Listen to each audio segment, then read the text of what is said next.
আসসালামু আলাইকুম। আজকের এই অষ্টম শ্রেণী ও সপ্তম শ্রেণীর বাংলা দ্বিতীয় পত্রের সবাইকে স্বাগত জানাচ্ছি। আমি মুসা করিম। আজকের আমাদের আলোচ্য বিষয় হচ্ছে বাংলা দ্বিতীয় পত্রের বানান। আর বানান সম্পর্কে প্রথমেই আমরা যে বিষয়টি জানবো সেটি হচ্ছে মূর্ধন্য ও দন্তন্বয়ের ব্যবহার। আমরা চলে যাচ্ছি আজকের এই বানান বিষয়ের প্রথম সূত্র তথা মূর্ধন্য নয়ের ব্যবহারে। আমরা মূর্ধন্য নয়ের ব্যবহারে দেখতে পাচ্ছি যে এখানে আছে তৎসম শব্দে ট বর্গীয় বর্ণে মূর্ধন্য যুক্ত হয়। কিছু উদাহরণ আছে, যেমন ঘণ্টা, কণ্ঠ, পণ্ডিত। এখন বর্গীয় বর্ণ জিনিসটা কি? ট বর্গীয় বর্ণ হচ্ছে ট, ঠ, ড, ঢ, মূর্ধন্য। এই পাঁচটি বর্ণকে বলা হয় ট বর্গীয় বর্ণ। এই পাঁচটি বর্ণের যে কোনো বর্ণের সঙ্গে যদি ন যুক্ত হয় এবং সেটি তৎসম শব্দ হয় তাহলে সেটি হবে মূর্ধন্য, দন্তন্য হবে না। এখানে ঠ বর্গীয় বর্ণ, কারণ ট, ঠ, ড, ঢ মূর্ধন্য। ট বর্গীয় বর্ণের মধ্যে ঠ আছে। কণ্ঠ বানান তাহলে মূর্ধন্য হবে। ঘণ্টা, এই ট তো ট বর্গীয় বর্ণ, এখানেও নটা মূর্ধন্য হয়েছে। দেখো এখানে আমরা মাত্রা নেই, এখানে মাত্রা নেই, এটা মূর্ধন্য। মাত্রা পূর্ণ মাত্রা দিলে এটা দন্তন্য হতো, ট এর পূর্ণ মাত্রা দিলে দন্তন্য হতো। অনুরূপভাবে পণ্ডিত, ডটাও ট বর্গীয় বর্ণ, এখানেও মূর্ধন্য হয়েছে। আমরা এবার চলে যাচ্ছি দ্বিতীয় সূত্রে। দ্বিতীয় রুলস হচ্ছে রি, র, শয়ের পরে, এখানে পরে হবে, পরে মূর্ধন্য হয়। রি, র, শয়ের পরে মূর্ধন্য হয়। যেমন ঋণ, রি এর পরে মূর্ধন্য হয়েছে। রিতে রিকার হয়, রি কারের পরেও মূর্ধন্য হয়েছে। র এর পরেও মূর্ধন্য হয়েছে। এবং র এর তিনটি রূপ আছে। একটি র এর পূর্ণরূপ র নিজে, অপরটি হচ্ছে রেফ, যাকে অনেকে রেফ র বলে, আরেকটি হচ্ছে র থেকে র ফলা। অর্থাৎ র, রেফ এবং র ফলা, এই তিনটির পরেও যদি ন হয় সেটি দন্তন্য না হয়ে মূর্ধন্য হবে। যেমন এই র এর পরে মূর্ধন্য হয়েছে মরণ শব্দে। আবার বর্ণ, বর্ণ আমি যদি উচ্চারণ করি তাহলে বয়ের পরে র আসছে বর, তারপরে ন আসছে বর। এই রেফ এর পরে ন আসার কারণে এই নটা মূর্ধন্য হয়েছে। অনুরূপভাবে শ্রেণী, শ্রেণী বানানে এই তালব্যস্বয়ের নিচে একটা র ফলা আছে, এই র ফলাটা এখানে আছে, র ফলার পরে যদি ন হয় সেটিও মূর্ধন্য হবে। আরেকটি বর্ণ আছে এখানে উষ্ণ, এখানে একটু আলোচনার বিষয়, সেটি হচ্ছে আমি একটু আলোচনা করছি। উষ্ণ শব্দটায় একটি যুক্ত বর্ণ আছে। যুক্ত বর্ণটি হচ্ছে, এই যুক্ত বর্ণ যদি আমি ভাঙি বা বিভাজন করি তাহলে পাবো মূর্ধন্য স প্লাস মূর্ধন্য ন। তাহলে উষ্ণ বানানে এই যুক্ত বর্ণের মধ্যে, এই যুক্ত বর্ণের মধ্যে স প্লাস মূর্ধন্য রয়েছে। তাহলে এই স এর পরে মূর্ধন্য এখানে হয়েছে, যদিও মূর্ধন্য নকে স্বাভাবিক দেখা যাচ্ছে না। উষ্ণ, তুমি উচ্চারণটা শুদ্ধভাবে করলে তুমি নয়ের উপস্থিতি লক্ষ্য করবে। উষ্ণ নটা আছে এর মধ্যে। এই দৃষ্টিকোণ থেকেও এই মূর্ধন্য স এর পরে, এই মূর্ধন্য স এর পরে মূর্ধন্য ন হয়েছে। আমরা চলে যাচ্ছি এবার তৃতীয় সূত্রে। তৃতীয় সূত্রে আমরা জানব যেটি, সেটি হচ্ছে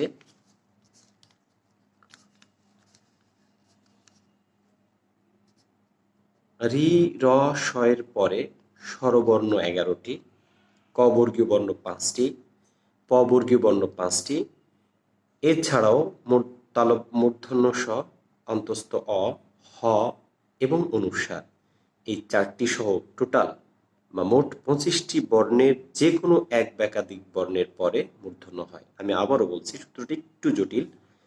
রি র স এর পরে যদি এই 25টি বর্ণের স্বরবর্ণ 11টি, ক বর্গীয় 5টি, প বর্গীয় 5টি এবং মূর্ধন্য স, অন্তস্থ অ, হ এবং অনুস্বার, এই 25টি বর্ণের যে কোনো একটি বা একের বেশি বা একাধিক বর্ণ যদি আসে, তাহলে এরপরে যদি কখনো ন হয়, সে নটি হবে মূর্ধন্য।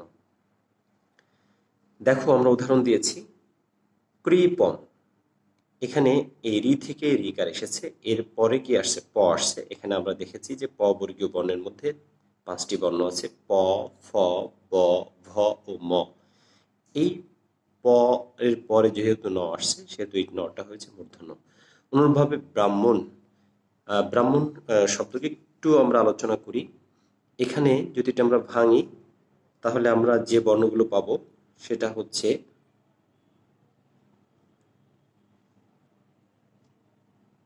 শব্দটি ভাঙলে আমরা পাবো ব প্লাস রসে, রফলা, এরপরে আসছে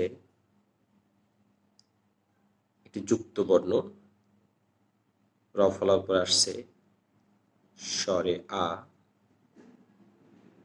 এরপরে আসছে একটা যুক্ত বর্ণ। এই যুক্ত বর্ণটা আমরা এই পাশে ভেঙে দেখাই। যুক্ত বর্ণটার মধ্যে আছে হ প্লাস ম। তাহলে এরপরে আছে আকারে পরে আছে হ, তারপরে আছে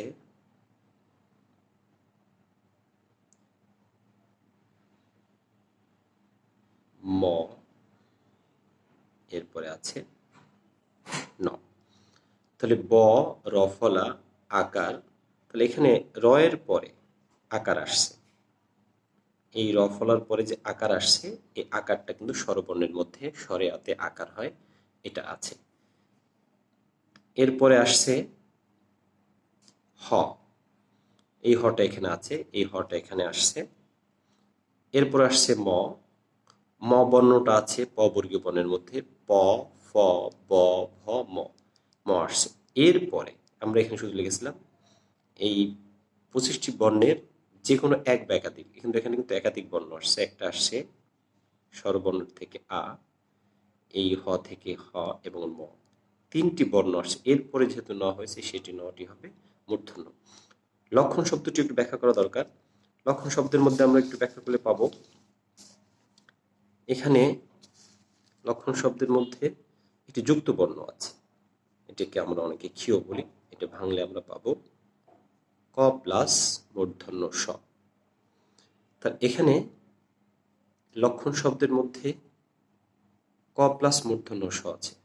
তাহলে এটার মধ্যে যেহেতু স আছে, আর স এর পরে ন হলে কি হবে? মূর্ধন্য হবে। স এর পরে যদি কি হয়, এটাকে আমরা ভাঙলে একটু যদি ব্যাখ্যা করি, তাহলে ক, অ প্লাস মূর্ধন্য স, মূর্ধন্য। ক যখন বললাম তখন একটা অ আসছে, ক, অ ধ্বনি আকার আসছে এখানে কয়ের সঙ্গে। আর এই কয়ের পরে কি আসছে? স্বরে অ আছে। এরপরে কি আসছে? মূর্ধন্য স আসছে। এরপরে ন হলে এটি কি হবে? আমি আরো একটু ব্যাখ্যা করতে পারি। অ আসছে, স আসছে, অ আসছে, মূর্ধন্য আসছে। আমি যখন হর্ষ চিহ্ন দিয়ে দেবো, তখন এই অ এর উচ্চারণটা ক এর সঙ্গে থাকবে না, এই অ এর উচ্চারণটা স এর সঙ্গে থাকবে না, তখন আলাদা হয়ে যাবে ধ্বনি আকারে। এই অ ধ্বনিটা আছে, আর অটা আছে 11টি স্বরবর্ণের মধ্যে। অর্থাৎ স এর পরে, স এর পরে স্বরবর্ণের 11টি বর্ণের মধ্যে যে স্বরে অ আছে, এই অ এর পরে যদি কোনো ন হয়, তাহলে সেটি হবে মূর্ধন্য। এই দৃষ্টিকোণ থেকেও আমরা এখানে দেখতে পাচ্ছি যে লক্ষণ বানানেও মূর্ধন্য আসছে। আমরা চলে যাচ্ছি চতুর্থ সূত্রে। চতুর্থ সূত্রটি হচ্ছে আমাদের প্রপরা। চারটি উপসর্গ আছে। উপসর্গটি চারটি হচ্ছে প্র, পরা, পরি, নির। এই উপসর্গের পরে যদি ন হয়, এই নটা সাধারণত মূর্ধন্য হয়। আমরা দেখতে পাচ্ছি প্রনাম। এই প্রনামে এই প্র উপসর্গ, এই প্র উপসর্গের পরে নটা মূর্ধন্য হয়েছে। পরায়ণ শব্দের মধ্যে পরা উপসর্গের পরে নটা মূর্ধন্য হয়েছে। পরিণাম শব্দের মধ্যে পরি উপসর্গের পরে নটা মূর্ধন্য হয়েছে এবং নির্ণয় শব্দের নির উপসর্গের পরে নটা মূর্ধন্য হয়েছে। আমরা চলে যাচ্ছি এবার পঞ্চম সূত্রে। পঞ্চম সূত্রে আমরা দেখতে পাচ্ছি প্র, পরা, পূর্ব, অপর, এই চারটি শব্দের পরে যদি অন্য শব্দ আসে, অহ্ন, অহ্ন শব্দ আসে, এই অহ্ন শব্দ যে যুক্ত বর্ণটি হয় সাথে দন্ত ন আছে, এই দন্ত নটা মূর্ধন্য হয়ে যায়। আমরা দেখতে পাচ্ছি প্রাহ্ণ, এখানে হয়ের সাথে নটা মূর্ধন্য হয়েছে, কিন্তু এখানে অন্য শব্দের মধ্যে কিন্তু নটা ছিল দন্ত ন। কেন এই দন্ত ন মূর্ধন্য হলো? কারণ হচ্ছে আগে প্র শব্দটা আসছে। আমরা প্র শব্দকে যদি সন্ধি বিচ্ছেদ করি, শব্দটা এভাবে দাঁড়াবে। আমরা দেখে নিই, প্রযোগ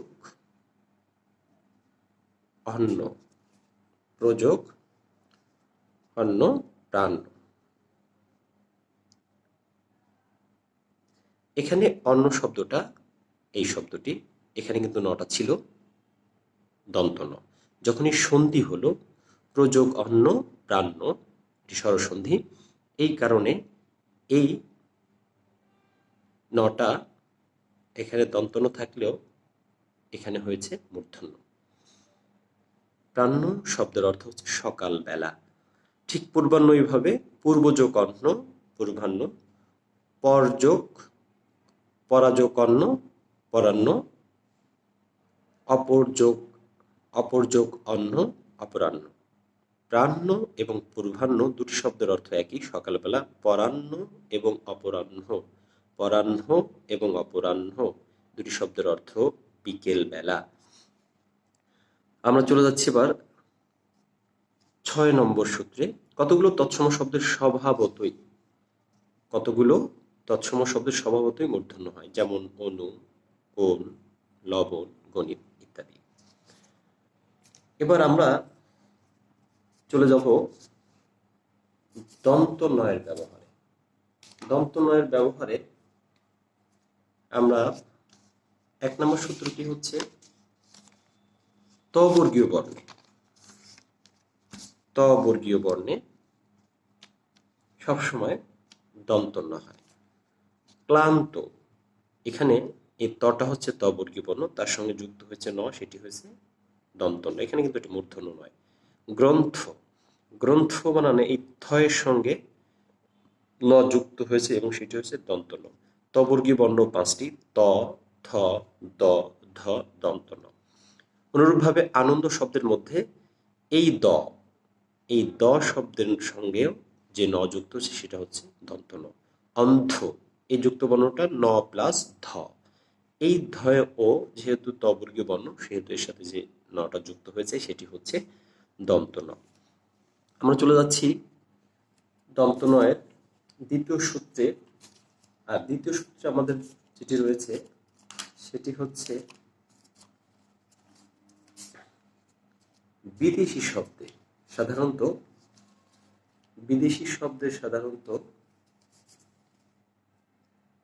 দন্ত ন হয়।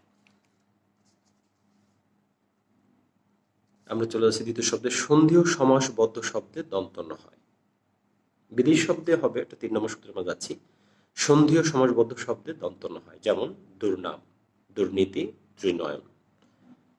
এই দুটি হচ্ছে সন্ধি যোগে গঠিত শব্দ। এই ত্রিনয়ন হচ্ছে সমাস যোগে গঠিত শব্দ, এই কারণে এখানে নগুলো দন্তন্য হয়েছে। আমরা চলে যাচ্ছি এবার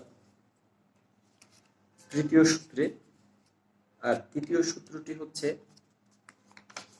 বিদেশি শব্দে, বিদেশি শব্দের বানানে দন্তন্য হয়, যেমন কোরআন, আরবি শব্দ, নামাজ ফার্সি শব্দ, ফার্নিচার এটি হচ্ছে ইংরেজি শব্দ, হর্ন এটি ইংরেজি শব্দ।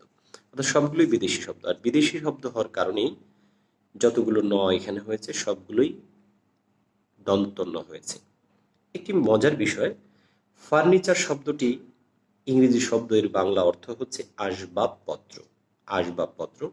অথচ আমি অসংখ্য ফার্নিচারের দোকানে, খুব উন্নত মানের মনে হয় ডেকোরেশন দেখে, এই ফার্নিচারের দোকানের সামনের যে সাইনবোর্ড বা ব্যানার যাই হোক, সেখানে ফার্নিচারের নটা মূর্ধন্য দেওয়া। তারা এই রেফের কারণে ভেবেছিল যে রয়ের পরে মূর্ধন্য হয়, রি র স, ওই সেই রয়ের পরে মূর্ধন্য হবে। কিন্তু ফার্নিচার শব্দটা ইংরেজি হওয়ার কারণে তথা বিদেশি শব্দ হওয়ার কারণে এই রেফের পরে হলেও ওই নটা মূর্ধন্য না হয়ে দন্তন্য হবে। হর্ন বিভিন্ন গাড়ির পেছনে, বিশেষ করে ট্রাক, এর পেছনে আমরা দেখতে পাই এই শব্দটা লেখা থাকে। পরিতাপের বিষয় হলেও অধিকাংশ শব্দটায় এই নটা থাকে মূর্ধন্য ন। কিন্তু মূর্ধন্য ন কেন হবে না? কারণ হর্ন শব্দটি হচ্ছে ইংলিশ শব্দ বা ইংরেজি শব্দ, এই কারণে এই নটা হবে দন্ত ন। আর যদি যে তৎসম শব্দ হতো তাহলে এ রেফের পরে মূর্ধন্য হতো। হর্ন একটি ইংরেজি শব্দ, এই কারণে হর্ন শব্দে নটা হবে দন্ত ন। আমরা চলে যাচ্ছি আজকের সর্বশেষ সূত্রে। 4 নম্বর সূত্র, দন্ত নয়ের ক্রিয়াপদের বানানে দন্ত ন হয়। যেমন আনা বা আনানো, করেন বা করুন, ধরেন বা ধরুন, সবগুলো হচ্ছে ভার্ব বা ক্রিয়াপদ। এই কারণে এই ক্রিয়াপদের শব্দগুলোতে যতগুলো ন হয়েছে সবগুলো ন হচ্ছে দন্ত ন। প্রিয় শিক্ষার্থী, আজকের মতো এখানে শেষ করছি। আমাদের ধারাবাহিক ক্লাসের দ্বিতীয় পর্ব বানানের উপর থাকবে। পরবর্তী ক্লাস দেখার আহ্বান জানিয়ে আজকের মতো এখানে শেষ করছি। আল্লাহ হাফেজ।